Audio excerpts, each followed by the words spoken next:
Hello everyone, देखिए अब question number 10 करते हैं। देखो इसमें क्या कहता है, explain how this figure is a trapezium. ये फिगर ट्रेपीजियम कैसे है ये बताओ।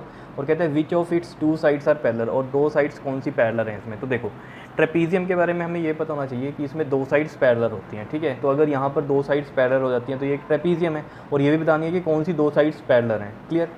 तो देखो इसमें एक प्रॉपर्टी आपको ध्यान में रखनी पड़ेगी। देखो अगर दो पैरेलल लाइंस हैं हमारे पास, यहाँ पर ध्यान दो, ये दो पैरेलल लाइंस हैं और ये एक ट्रांसवर्सल है, ठीक है।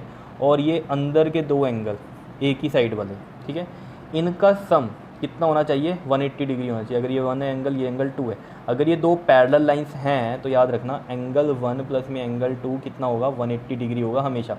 कौन से एंगल्स होते हैं, को इंटीरियर एंगल होते हैं, ठीक है। तो को इंटीरियर एंगल्स का जो सम है वो कितना होगा, हमेशा 180 डिग्री होगा अगर दो लाइंस पैरेलल हैं। क्लियर है। ये तो ये कहानी होगी कि दो लाइंस पैरेलल हैं तो इन दोनों का सम 180 होगा, ठीक है। इसको इस तरीके से भी तो बोल सकते हैं हम कि अगर इन दो एंगल का सम 180 है तो ये दो लाइंस पैरेलल होंगी। क्लियर।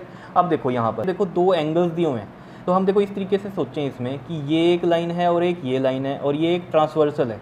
तो अगर इन दो एंगल का सम 180 डिग्री है तो को इंटीरियर एंगल वाली प्रॉपर्टी लग जाएगी है। और जिन लाइंस के साथ ये एंगल बने हुए हैं, ये एक लाइन है और एक ये लाइन है, ठीक है। तो यानी कि ये दो लाइंस क्या होंगी, पैरेलल होंगी। क्या इतनी बात क्लियर है या नहीं है, समझ रहे हो। देखो हम यहाँ पर कैसे करेंगे क्वेश्चन को, देखो सॉल्यूशन में चलते हैं हम। ये वाले हैं एंगल M प्लस में एंगल L, ठीक है। ये हो गया 100 और ये हो गया 80, तो कितना आ रहा है, ये 180 डिग्री आ रहा है। तो अगर ये 180 डिग्री हैं तो हम यहाँ क्या लिख सकते हैं कि ये वाली लाइन जो है इसके पैरेलल है। तो हम यहाँ लिख देते हैं सो KL इज़ पैरेलल, पैरेलल के लिए ऐसे लिखते हैं, ठीक है, पैरेलल टू लाइन NM, और लाइन के लिए हम ऊपर ऐसे लाइन लगा देते हैं, ठीक है।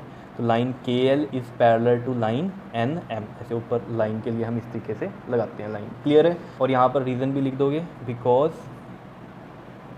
सम ऑफ को इंटीरियर एंगल इज़ 180 डिग्री। को इंटीरियर क्यों बोल रहा हूँ, ये एक ही साइड है, ठीक है। सिंपली जब हम अल्टरनेट इंटीरियर बोलते थे तो वो कैसे लिखते थे, ये एक एंगल होता था, एक इधर वाला एंगल होता था, एक ही साइड वाले दो एंगल नहीं होते थे। तो ये एक ही साइड वाले इसलिए को इंटीरियर बोल रहे हैं, ठीक है। तो इंटीरियर क्यों है, दो लाइंस के अंदर ही है इस वजह से, और को साथ में क्यों लगा, एक ही साइड है। अगर आपको अल्टरनेट इंटीरियर वाली प्रॉपर्टी याद है तो उसमें क्या होता था, एक एंगल यहाँ होता था, एक एंगल इस साइड होता था। मतलब क्या है कि एक ही साइड नहीं होते थे वहाँ पर, तो इसलिए वहाँ पर हम अल्टरनेट सिंपली इंटीरियर एंगल लिखते थे। और यहाँ क्या लिख रहे हैं हम, को इंटीरियर एंगल, एक ही साइड वाले हैं ये, ठीक है।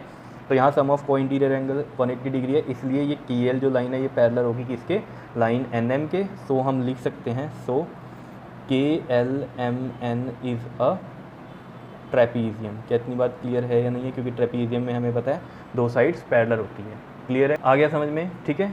ओके जी, थैंक यू।